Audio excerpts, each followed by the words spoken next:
بسم اللہ الرحمن الرحیم. In the name of Allah, the Beneficent, the Merciful. الحمد لله وكفى وسلام على عباده الذين اصطفى أما بعد. قال رسول الله صلى الله عليه وسلم: كل بني آدم خطاؤون وخير الخطائين التوابون، أو كما قال عليه الصلاة والسلام. رواه الترمذی. معزز سامعین، اللہ تبارک و تعالی نے دنیا میں جتنے بھی جاندار پیدا کیے ہیں ان میں سب سے زیادہ بہتر اور بلند مرتبہ انسان کا ہے. اسی لیے کہا جاتا ہے انسان اشرف المخلوقات ہے. اور پھر انسانوں میں بھی سب سے اعلیٰ جو درجہ ہے، سب سے عمدہ کوالٹی کے جو انسان ہیں وہ نبی اور رسول ہیں. تمام انسانوں میں حضرات انبیاء علیہ الصلاۃ والسلام اور رسولوں کا درجہ اور مقام ہے. اور پھر تمام نبیوں اور رسولوں میں بھی جو سب سے بلند اور اعلیٰ مقام ہے وہ ہمارے نبی حضرت محمد الرسول اللہ صلی اللہ علیہ وسلم کا مقام ہے. آپ تمام انبیاء علیہ الصلاۃ والسلام کے سردار ہیں اور خاتم النبیین ہیں. اب آپ صلی اللہ علیہ وسلم کے بعد کوئی نبی نہیں آئے گا، اور اگر کوئی اپنے نبی ہونے کا دعویٰ کرے گا تو وہ جھوٹا، مکار اور کذاب ہے. ایسے شخص کی بات ماننا اور اس کا یقین کرنا یہ انسان کو دائرہ اسلام سے باہر کر دیتا ہے. تو بہرحال اللہ تعالیٰ نے تمام رسولوں میں اور تمام نبیوں کا جو مقام ہے وہ پوری دنیا کے انسانوں کے اوپر بلند رکھا ہے. اور حضرت حکیم الامت مجدد الملت حضرت مولانا شاہ اشرف علی صاحب تھانوی نور اللہ مرقدہ نے کتاب بہشتی زیور کے شروع میں اسلامی عقائد لکھے ہیں. ان اسلامی عقائد میں حضرت نے نبی اور رسولوں کے بارے میں ایک عقیدہ یہ لکھا ہے کہ اللہ تعالیٰ کے بھیجے ہوئے تمام نبی اور رسول یہ ہر قسم کے گناہ اور غلطی سے اور خطا سے بالکل پاک اور صاف ہے. نبی اور رسول سے کبھی کوئی غلطی اور خطا نہیں ہو سکتی. نبی اور رسول ہر قسم کی بری باتوں سے بھی بالکل بری ہے.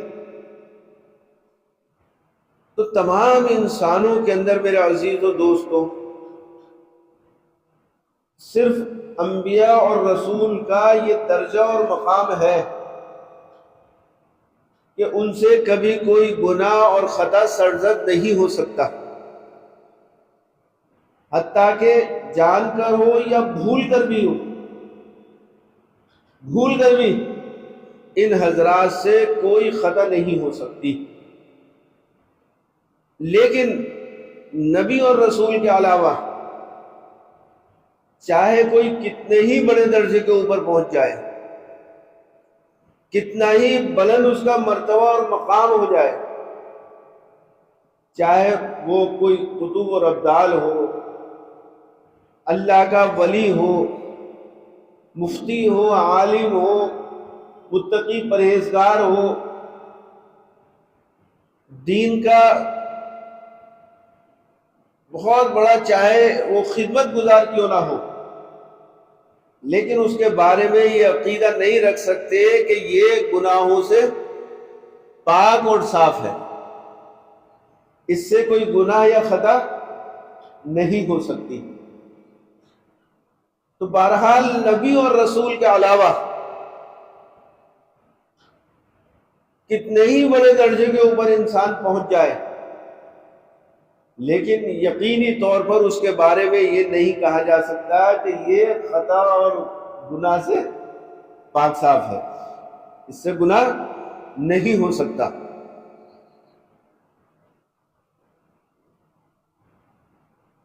بس اتنی بات ہے کہ جو اللہ کے ولی ہوتے ہیں، متقی پرہیزگار ہوتے ہیں، وہ بالقصد گناہوں سے اپنے آپ کو بچا کر کے رکھتے ہیں، جہاں تک ان سے ہو سکتا ہے وہ اسی بات کی کوشش کرتے ہیں کہ ان سے کوئی گناہ نہ ہونے پائے، اور اگر کوئی گناہ ان سے سرزد بھی ہو جاتا ہے بشری تقاضے کی وجہ سے، تو وہ اللہ رب العزت کے سامنے اپنے گناہوں کا اقرار کر کے اس کے اوپر نادم اور شرمندہ ہو کر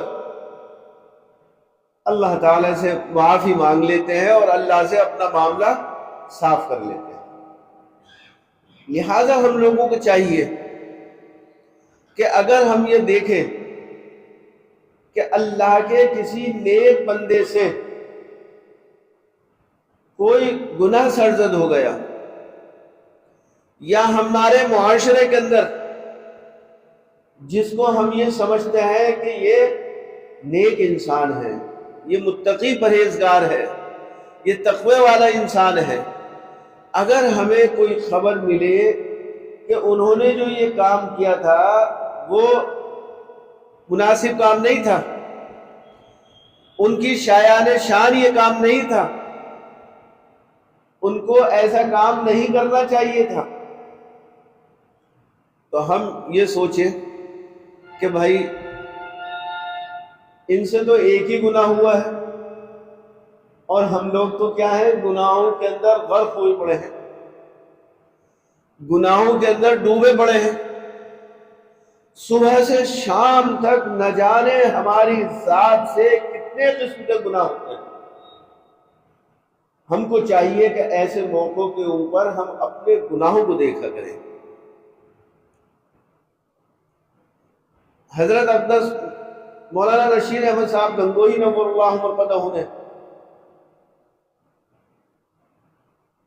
اپنے اصلاحی مکاتب کے اندر ایک لفظ استعمال کیا ہے، دیدہ قصور۔ دیدہ قصور کا مطلب یہ ہے کہ آدمی ہر وقت اپنے گناہوں کو سوچے، اپنے گناہوں کے اوپر نگاہ ڈالتا رہے۔ ایک شخص نے غالباً حضرت گنگوہی سے ہی یا حضرت والا تھانوی رحمہ اللہ مرقدہ سے اصلاحی تعلق قائم کیا، حضرت نے توبہ کرائی اس کو گناہوں سے اور کہا کہ دیکھو اپنے گناہوں کو سوچا کرو اور جو گناہ یاد آئے فوراً اللہ تعالیٰ سے توبہ کر لیں۔ تو انہوں نے ایک مرتبہ کیا کیا، بیٹھ کر کے بہت سارے گناہ کا تصور کیا کہ میں نے فلاں وقت میں یہ کیا، فلاں وقت میں یہ کیا، اور روز ہو کر کے اللہ تعالیٰ سے سارے گناہوں سے معافی مانگی کہ اللہ میں نے اس قدر گناہ کر رکھے ہیں، اتنی زیادہ نافرمانیاں کر رکھی ہیں۔ کہا کہ اللہ میں ان سارے گناہوں سے توبہ کرتا ہوں، یہ گناہ مجھ سے ہو گئے ہیں، آپ اپنی رحمت سے ان سب کو معاف فرما دیجیے اور آئندہ میں گناہ نہیں کروں گا۔ توبہ کر لی توبہ کرنے کے بعد میں پھر ایک دم ان کو خیال آیا اور جتنے گناہ کا تصور کیا تھا اس سے زیادہ گناہ پھر دماغ میں آ گئے. ان سے توبہ کی تو پھر جتنے گناہ سے توبہ کی تھی اتنے گناہ پھر دوبارہ ذہن میں آنے لگے کہ یہ بھی گناہ ہے، میرے یہ بھی گناہ ہے. انہوں نے اپنے شیخ کو لکھا کہ حضرت یہ تو عجیب معاملہ ہوتا جا رہا ہے کہ میں اپنے جتنے گناہوں سے توبہ کر رہا ہوں اتنے ہی گناہ میرے نظر آتے چلے جا رہے ہیں.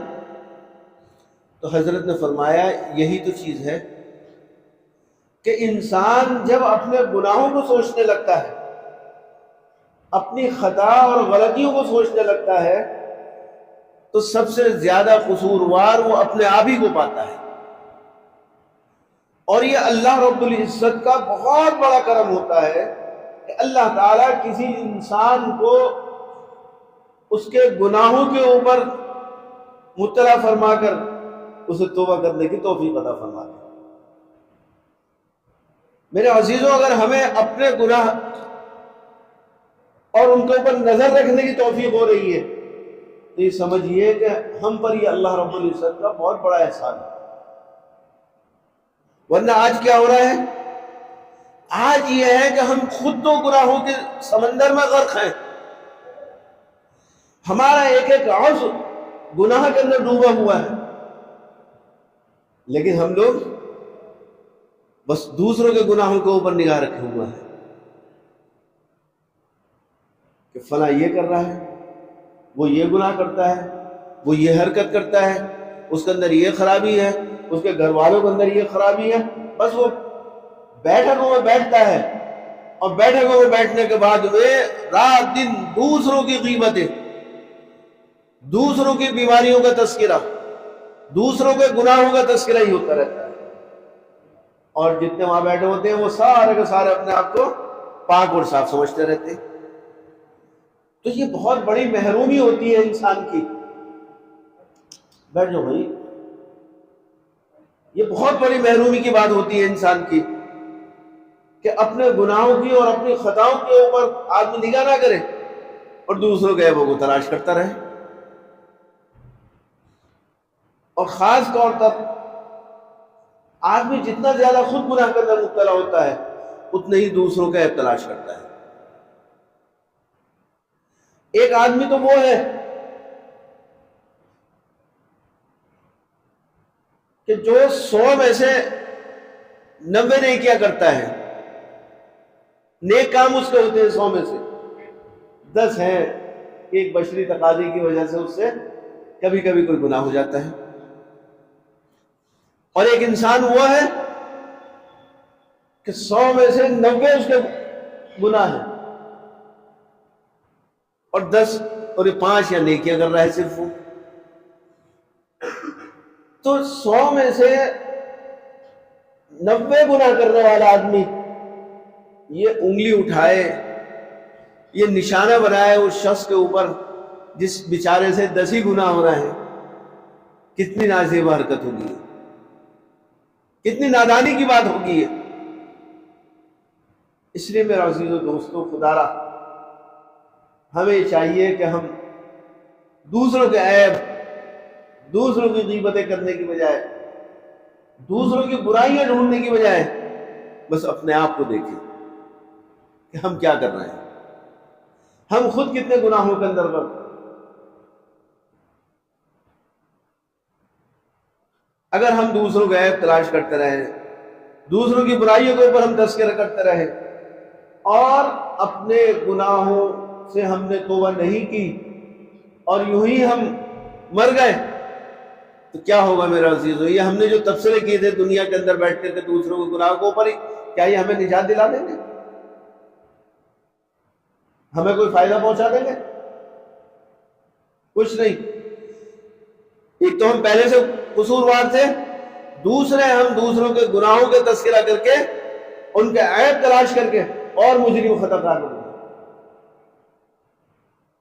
اور جس بیچارے نے 90 نیکیاں کر رکھی تھی اور 10 ہی گناہ اس سے ہوئے تھے، 2-4 ہی گناہ اس کے تھے، اور پتہ نہیں کس حالات میں کس بنیاد کے اوپر اس نے وہ بھی گناہ کر لیے یا بشری تقاضے کی بنیاد پر اس سے وہ گناہ ہو گئے. اور اس نے اپنے رب کے سامنے 2 رکعت نماز پڑھ کر رو کر کے معافی مانگ لی اور اقرار کر لیا اپنے جرم کا اور اپنی خطا کا اللہ کے سامنے کہ پاک پروردگار عالم، مجھ سے گناہ ہوا ہے، مجھ سے خطا ہوئی ہے، آپ معاف فرما دیجئے۔ میرے عزیزوں، 90 تو اس کے تھے ہی، اور یہ 2-4 گناہ بھی تھے، اس نے تو تنہائی میں اللہ میں سے رو کر کے اپنا معاملہ صاف کر لیا ہے۔ ہم ایسے آدمی کا تذکرہ اور ایسے آدمی کی برائی کر رہے ہیں کہ جو اللہ تعالیٰ سے اپنے معاملے کو صاف کر چکا ہے۔ یہ کس قدر محرومی کی بات ہوگی میرے عزیزوں دوستوں۔ مجھے یاد ہے، جیسا بھی یہ حج کا زمانہ اب شروع ہونے والا ہے، تو جب حاجی لوگ حج کے لیے جانے شروع ہو جاتے ہیں تو بعض مرتبہ بہت سارے حضرات جو حج کے لیے جا رہے ہوتے تھے حضرت کے پاس ملاقات کے لیے آتے تھے کہ حضرت حج کے لیے جا رہے ہیں، دعا فرما دیجیے اور کچھ نصیحت بھی فرما دیجیے کہ کیا کرنا ہے۔ تو میرے شیخ محی السنہ حضرت مولانا شاہ ابرار الحق صاحب نور اللہ مرقدہ ان جانے والوں کو جو نصیحت فرماتے تھے، ایک نصیحت بڑی کام کی ہوتی تھی، میں آپ لوگوں کا مطلب کیا، اور وہ اس وقت نصیحت میری سمجھ میں نہیں آتی تھی کہ حضرت یہ کیوں کہتے ہیں، یہ نصیحت کیوں کرتے ہیں، لیکن اب سمجھ میں آتی ہے وہ بات۔ جب وہاں اللہ نے حاضری کی توفیق دی اور وہاں جانا ہوا تو بات سمجھ میں آئی۔ جیسے ابھی ایک صاحب عمرہ کر کے آئے ہیں رمضان شریف میں، میں نے خیریت پوچھی، میں نے کہا خیریت تو ہے، کیسا رہا سفر؟ کہنے لگا بہت اچھا رہا مفتی صاحب سفر، لیکن مکے کے لوگ مجھے پسند نہیں آئے۔ جملہ سنیے کتنا خطرناک جملہ بول رہے ہیں، زندگی میں پہلی مرتبہ ہو گئے ہیں حرم شریف، زندگی میں پہلی مرتبہ۔ اب پتہ نہیں بیچاروں کو آگے کب نصیب ہوگا جانا یا نہیں بھی ہوگا ساری زندگی جانا، ایک مرتبہ گئے اور آئے ہیں بس۔ کیا جملہ بول رہے ہیں؟ مجھ سے بول رہے ہیں ابھی رمضان شریف میں عمرہ کر کے آ کر کہ مفتی صاحب مکے کے لوگ مجھے پسند نہیں آئے۔ مجھے تو پتہ ہی تھا، ساری کہانی معلوم تھا، سارا معاملہ۔ میں نے کہا بھائی کیوں نہیں پسند آئے؟ کہ ان کے اخلاق بہت خراب ہیں، بہت سخت مزاج ہے مکے کے لوگ، بہت بدتمیزی سے بات کرتے ہیں وہ عمرہ کرنے والوں سے، اور جھڑکتے ہیں، چنی کرتے ہیں، چنا کرتے ہیں، اور باتیں تھیں وہ جتنا جانتے ہیں اس سے زیادہ تو مجھے معلوم تھا۔ تو وہ بیچارے بتائیے، دیکھیے ایک مرتبہ عمرہ کے لیے گئے ہیں اور جا کر کے وہاں سے کیا عقیدہ لے کر کے آئے کہ مکے کے لوگ بہت خراب ہیں، تو اب زندگی بھر ان کے لیے یہ عقیدہ رہے گا مکے کے لوگ بڑے خراب ہیں۔ ارے بھائی کیسے بھی ہیں لیکن وہ درباری لوگ ہیں بھائی، بیت اللہ کے پاس رہنے والے ہیں، ہر وقت بیت اللہ شریف میں ان کی حاضری رہتی ہے، ان کی ڈیوٹی رہتی ہے وہاں پر، انہیں برا کہہ کر کے ہم کیا کر لیں گے بھائی، ان کا کچھ بگاڑ لیں گے۔ تو میرے حضرت ہردوئی رحمت اللہ علیہ ان حج یا عمرے پہ جانے والوں کو نصیحت فرمایا کرتے تھے کہ دیکھو تم حرمین شریفین جا رہے ہو، لیکن وہاں جانے کے بعد کسی کی برائی مت کرنا، کسی کا کوئی رویہ تمہیں پسند نہ آئے تو بس خاموشی سے برداشت کر لینا، اور یہ سوچنا کہ یہ تو دربار الہی کے خادم ہیں، ہر وقت بیت اللہ شریف کے پاس رہنے والے لوگ ہیں، اگر یہ گناہ بھی کر رہے ہیں، یہ نافرمانی بھی کر رہے ہیں، تم میاں کسی بھی دن وہاں بیت اللہ شریف کے سامنے جا کر کے سجدے میں گر کر کے جہاں رو کر کے دعا کریں گے، بیڑا پار ہو جائے گا ان کا، تو سیکنڈوں میں توبہ قبول ہو جائے گی ان کی، اور تم جا رہے ہو زندگی میں پہلی مرتبہ اور وہاں جا کر ان سے بدعقیدہ ہو کر کے آ کر ساری زندگی ان سے بدگمان ہو کر کے رہو گے، تو ان کا تو کچھ نہیں بگڑے گا، لیکن تمہاری بدگمانی کی وجہ سے، تمہاری بدعقیدگی کی وجہ سے نہ جانے اللہ کے یہاں پر کیا معاملہ ہو تمہارے ساتھ۔ اس لیے ان کا معاملہ ان کے ساتھ چھوڑ دینا اور کہہ دینا کہ یہ تو اللہ میاں کے دربار کے لوگ ہیں، اللہ تعالیٰ جانے نہیں جانے، اگر اللہ کے مجرم خطا کار ہیں تو اللہ تعالیٰ خود سزا دیں گے، اور اگر اللہ کے محبوب بندے ہیں تو بھائی ہم ان کو کیوں برا بھلا کہیں۔ تو اس لیے میرا عزیزوں وہاں جب جائے آدمی دربار میں حاضری دے اور مقامی کسی آدمی کے اخلاق کے یا کسی رویے سے تکلیف پہنچے تو بس خاموشی کے ساتھ میں صبر کر لے، برداشت کر لے، ان سے بدگمان و پسند نہ ہو. کیوں کہ وہ درباری لوگ ہیں، ہر وقت بیت اللہ شریف ان کے سامنے ہے. یہاں تو آپ لوگ سوچ رہے ہوں گے کتنے لوگ ہوں گے بھائی دیکھو جو زندگی بھر دعائیں کرتے ہیں اللہ ہمیں حرمین شریفین کی حاضری نصیب فرما دیجیے، یا اللہ ہمیں ایک مرتبہ اسے دیکھنے کی توفیق عطا فرما دیجیے. زندگی گزر جاتی ہے بعضوں کو دعا کرتے کرتے لیکن حاضری کی توفیق نہیں ہوتی، اور جب کبھی ہو تو ہم بدگمان ہو کر گئے وہاں سے. اس لیے بس اپنا خاموشی اختیار کیجیے کہ چھوڑ دو ان تمام اللہ کے اوپر، اللہ تعالیٰ جانے وہ جانے. تو میں عرض یہ کر رہا تھا کہ بھائی دیکھو ہم لوگ رات دن گناہوں کے اندر مبتلا ہیں، سر سے لے کر پیر تک ہمارے اعضاء گناہوں کے اندر ملوث ہیں. ہمارا دماغ ہر وقت خرافات میں چل رہا ہے، یہاں وہاں ادھر ادھر تیری میری کے چکر میں گھومتا رہتا ہے دماغ. آنکھیں ہیں ہر وقت بدنگاہی کے اندر مبتلا ہے، کان ہے بری چیزیں سننے میں، میوزک سننے میں، غیبتیں سننے کے اندر مبتلا ہے. زبان ہے، زبان سے ہم کہیں غیبتیں کر رہے ہیں، کہیں گالی گلوچ کر رہے ہیں، کہیں کسی کے اوپر بہتان لگا رہے ہیں، کہیں سب جملہ بول کے کسی کو تکلیف پہنچا رہے ہیں. ہاتھوں سے بھی ہمارے گناہ ہو رہے ہیں، پیروں سے بھی ہمارے گناہ ہو رہے ہیں. اتنے ہم گناہوں کے اندر مستغرق، اور اس کے بعد کسی اللہ کے ولی سے اگر کوئی ایک دو گناہ ہو جائے، کبھی خلاف اولا کوئی ان سے کام ہو جائے، ہم اس کے بیٹھ کر کے محفلوں کے اندر تذکرہ کریں، اس کے اوپر تبصرہ کریں، اس کے اوپر چرچے کریں. کتنی نازیبا بات ہوگی. بس ہم لوگوں کو تو یہ چاہیے کہ ہم لوگ اپنے گناہوں کو دیکھیں اور اپنے رب سے اپنے گناہوں کی معافی مانگتے رہیں، اور کسی اللہ کے ولی سے، کسی نیک اور صالح شخص سے، یا ایسے شخص سے جو ہمارے علاقے کے اندر، ہمارے معاشرے کے اندر دیندار سمجھا جاتا ہے، نیک اور صالح سمجھا جاتا ہے، اس سے اگر کوئی گناہ کی بات صادر ہوتے ہوئے دیکھے، اس سے کوئی خلاف اولا کام ہوتے ہوئے دیکھے، تو یہی سوچے کہ میاں اس کے پاس تو 10 ہی گناہ ہیں، 90 تو نیکیاں ہیں، اور ہمارے پاس تو 90 گناہ ہیں، 10 نیکیاں ہیں، ہم اس کے اوپر کیا الگ کشائی کریں. یہ سوچ کر کے ہم اس سے گزر کریں، اور اپنے آپ کو کسی کے اوپر تہمت لگانے سے، کسی کی غیبت کرنے سے اور کسی کا برا تذکرہ کرنے سے بچائے. وآخر دعوانا الحمد للہ رب العالمین.